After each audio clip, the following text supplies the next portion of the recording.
बिजली कटौती मैं मानता हूं कुछ स्टेट को दिक्कत आ रही है, लेकिन दिल्ली वगैरह और जगह से प्रदेश बिजली खरीद रहा है। जब हमने इनको प्रदेश सौंपा था 2007 में, जब इनकी सरकार आई थी, तब ये ऊर्जा प्लस प्रदेश था। अब ये ऊर्जा नेगेटिव प्रदेश इन्होंने हमारे हाथ में थमाया है, जीरो पे थामा है, नेगेटिव पे थामा है। 0.1 से हमने शुरू करा है, अब आगे बढ़ेंगे। देखिए, मैं अपने मित्र के बात से बिल्कुल सहमत नहीं हूं। इन्होंने कहा गलत आर्थिक नीति। मैं बताना चाहता हूं, भारतीय जनता पार्टी की सरकार उत्तराखंड में थी और इस उत्तराखंड की सरकार को आपके स्वयं केंद्रीय योजना आयोग के उपाध्यक्ष ने उचित आर्थिक नीति के नाते फलस्वरूप 1000 करोड़ का अतिरिक्त बजट दिया। और आप बात करो आर्थिक नीति की, आपके यूपीए सरकार की 2 ने 3 साल पूरे किए और आपके यूपी की चेयरपर्सन कहती है कि अब कठोर कदम उठाने पड़ेंगे। देखा इस देश की जनता ने, कांग्रेस ने कौन सा कठोर कदम उठाया? आम जनता की जेब में डाका डाला और 7.5 रुपए पेट्रोल बढ़ा दिया। यह कांग्रेस की चाल और कांग्रेस का चरित्र दिल्ली के केंद्र सरकार से लेकर राज्य सरकार। दरअसल ये जो राजनीतिक तौर पर, क्योंकि आप दोनों युवा नेता हैं और युवाओं की ही बात हम आपसे करते हैं, दरअसल बेरोजगारी भत्ते को लेकर सुमित जी जो बात ये कह रहे हैं कि बेरोजगारी भत्ता एक छलावा मात्र है और बेरोजगारी को 3 कैटेगरी में बेरोजगार युवाओं को बांटा गया है। आप क्या मानते हैं, बेरोजगार आखिर है कौन, किस कैटेगरी के जरिए? हाँ,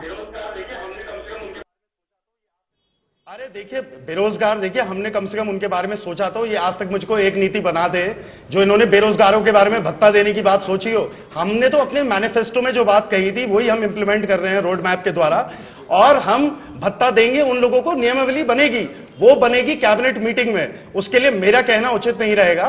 वो कैबिनेट मंत्री हमारे कैबिनेट बैठेगी, चीफ मिनिस्टर माननीय मुख्यमंत्री जी बैठेंगे हमारे विजय बहुगुणा जी, और उसी समय पे वो नियमावली बनेगी और उसी समय पता लगेगा कि है क्या इसमें। देखिए, ये बेरोजगारी भत्ता की जो बात कर रही है, कांग्रेस का अगर घोषणा पत्र आप देखेंगे तो कांग्रेस ने कहा था यहाँ के बेरोजगारों को, सभी बेरोजगारों को बेरोजगारी भत्ता देंगे। और कांग्रेस हमेशा तोड़ने के लिए जिस चीज के लिए मानी जाती है, कांग्रेस ने जिसको 3 कैटेगरी में बांटा है, मैं इस बात से कतई सहमत नहीं हूं। और कांग्रेस की मैं बात करूं, अगर हम अपनी सरकार की बात करो तो भारतीय जनता पार्टी की सरकार इस प्रदेश में थी। हमारी सरकार के मुख्यमंत्री ने कहा कि उत्तराखंड के नौजवानों को औद्योगिक इकाइयों में जो 70% जो है आरक्षण मिलेगा, अगर ये किसी ने सिद्ध किया है तो केवल भारतीय जनता पार्टी की सरकार ने किया। ये तो बेरोजगारी भत्ता की बात कर रहे हैं। मैं इनसे पूछना चाहता हूं, मैं इनके मुख्यमंत्री से पूछना चाहता हूं, अब तो केंद्र में भी आपकी सरकार है, राज्य में भी आपकी सरकार है, क्यों नहीं आप उत्तराखंड के नौजवानों को औद्योगिक पैकेज देते हैं? क्यों नहीं उत्तराखंड के नौजवानों को रोजगार देते हैं? केवल चिंता अगर इस उत्तराखंड के नौजवानों। कंडारी जी, लेकिन दरअसल जो सवाल है वो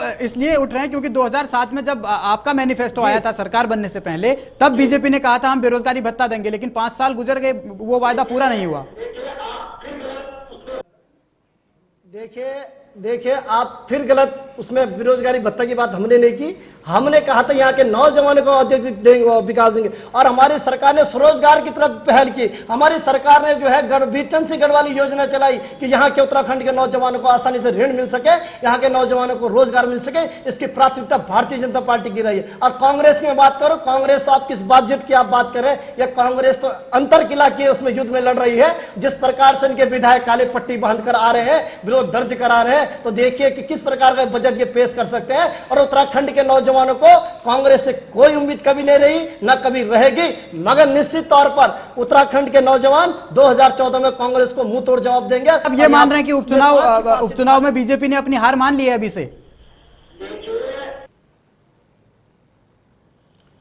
देखिए, पहले बहुगुणा जी ये तो घोषित तो करे कि हमने चुनाव लड़ना कहा है, उनके लिए सीट छोड़ेगा कौन?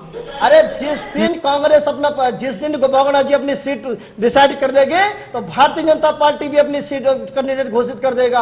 और मैं निश्चित दावे के साथ कह सकता हूं, इस प्रदेश में चुनाव भारतीय जनता पार्टी जीतेगी। और जिस प्रकार से मुख्यमंत्री जी को मैं सुबह टीवी में देखता हूं तो वो सचिवालय में दिखते हैं और शाम को वो दिल्ली में दिखते हैं, तो इससे नजर लगा सकते हैं कि उत्तराखंड की सरकार दिल्ली में चल रही है कि उत्तराखंड में चल रही है। और कांग्रेस ने केवल छलावा के अलावा कुछ नहीं किया।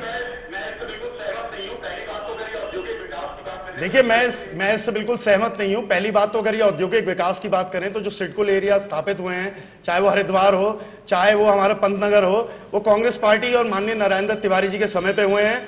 और ये पॉलिसी तभी की 70% रोजगार वहां पे दिलाया गया है लोगों को, कोशिश करी गई। पिछले 5 साल के आंकड़े मेरे पास अभी हाथ में लिखे नहीं है, लेकिन जितना मैं जानता हूं कि काफी लोगों को, वहां के क्षेत्रीय लोगों को, क्योंकि मैं उस क्षेत्र का हूं, मैं पंतनगर सिडकुल की बात कर रहा हूं, वहां पे क्षेत्रीय लोग को काफी उससे फायदा मिला है। और माननीय मुख्यमंत्री जी तो देखिए जहां से चुनाव लड़ेंगे, कांग्रेस पार्टी एकजुट पार्टी है, एकजुटता से उनको चुनाव लड़ाएगी और मुंहतोड़ जवाब देगी भाजपा का।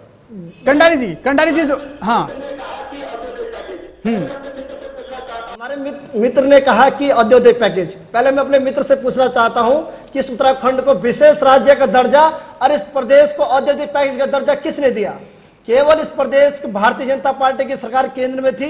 माननीय अटल बिहारी वाजपेयी ने इस नए नवोदित राज्य को, यहाँ के नौजवानों को देखते हुए, इस उत्तराखंड के नए राज्य को देखते हुए विशेष राज्य का दर्जा भी दिया और इस उत्तराखंड के नौजवानों के लिए औद्योगिक पैकेज भी दिया।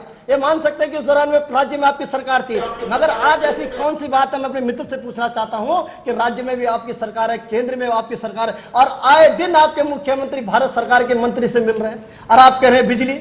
आपने जिस प्रकार से सरकार में बैठते ही आपने बिजली के मूल्य वृद्धि कर दिए, चाहे ग्रामीण क्षेत्र में हो, चाहे शहरी क्षेत्र में हो, चाहे कमर्शियल क्षेत्र में हो, आप ले जाना कहाँ चाहते हैं? और कांग्रेस महंगाई की देन है, कांग्रेस हमेशा महंगाई की जनक रही है और कांग्रेस ने इस प्रदेश में भी सिद्ध करके दिखा दिया। देखिए महंगाई एक ऐसा मुद्दा है जो केवल भारत का मुद्दा नहीं है। ये महंगाई क्यों बढ़ रही है, मैं अपने भाई से पूछना चाहता हूं। क्या वो ये जानते हैं कि यूरोपियन यूनियन में क्या क्राइसिस है, ग्रीस में क्या क्राइसिस है, जिसकी वजह से रुपए का दाम इतना गिरा है? और तेल ये भी जानते हैं, क्रूड ऑयल जो होता है डॉलर की मात्रा में खरीदा जाता है, और डॉलर की वैल्यू जब हमारे रुपये के आगे बढ़ती है तो हर तरफ से वो होता है। फिर भी हमारी सरकार ने 1 रुपए 87 पैसे